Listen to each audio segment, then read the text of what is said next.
இல்ல முதல்ல செங்கோட்டை மேட்டர் பேசிடணும். எப்படின்னா ம். அதிமுக விஷயங்கள்ல தெளிவா இருக்காரு அவர். அவர் மாவட்ட செயலாளர் கூட்டத்துக்கு கலந்துக்கிறார்.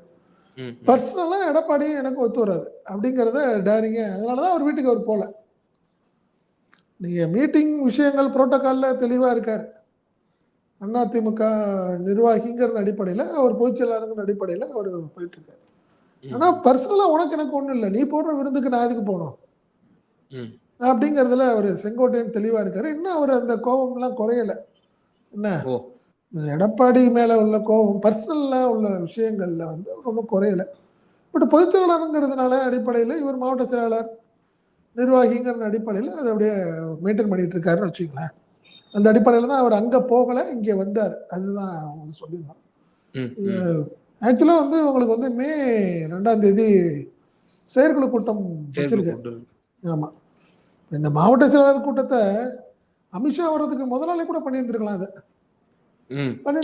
ஃபார்மாலிட்டிக்கு நாங்க வந்து காரியகர்த்தாக்கள் மத்தியில வந்து நாங்க கலந்துரையாடி தான் நான் வந்து ஒரு முடிவு எடுத்திருக்கோம் அப்படின்னு கூட சொல்லலாம். வந்து எடுத்த மாதிரி அந்த கூட்டத்தை முடிச்சுட்டு இன்னைக்கு நேத்து என்ன விளக்கம் சொல்றாரு, அதுக்கு வந்து வரிசையா அடிப்படையில் எதுக்கு பிஜேபி அதிமுக கூட்டணியை பத்திலாம் அவர் பெருசா பேசல. அவர் எடுத்த உடனே வழக்கமா அங்க இந்த சட்டசபைக்கு வெளியில பேசினார்ல, ஏங்க பயப்படுறீங்க, நாங்க யாரோடலும் கூட்டணி வச்சுக்கோங்க, உங்களுக்கு ஏன் பயம்னு சொல்லிட்டு இருந்தார்ல, அதே மாதிரி அங்கேயும் போய் என்ன சொல்றாரு, மாவட்ட செயலாளர்கள்ட்டையும் அதே வார்த்தை என்ன சொல்லியிருக்காரு எடப்பாடி, நம்ம கூட்டணி வச்சதை வந்து பார்த்து திமுக பயப்பட ஆரம்பிச்சிருச்சு அப்படின்னு ஒரு வார்த்தை சொல்லியிருக்காரு.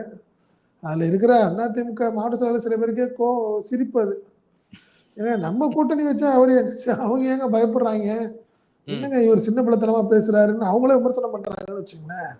ஒண்ணு. ரெண்டாவது அதே மாதிரி பூத் கமிட்டியை பத்தி எல்லாம் பேசியிருக்காரு.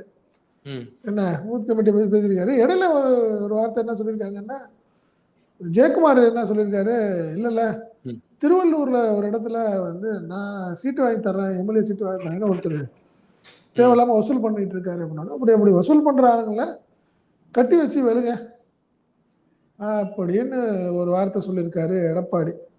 இதுல என்ன சுவாரஸ்யம்னு வச்சீங்கன்னா, அதிமுக கூட்டணி வந்து ஏன்னா அன்னைக்கு அமித்ஷாவோட இருந்த அந்த ஸ்டேஜில் நான் ஏன் பேசலை அப்படிங்கிறத நீங்கள் மீடியாட்டெல்லாம் பேசாதவர் நேற்று பேசியிருக்கேன்.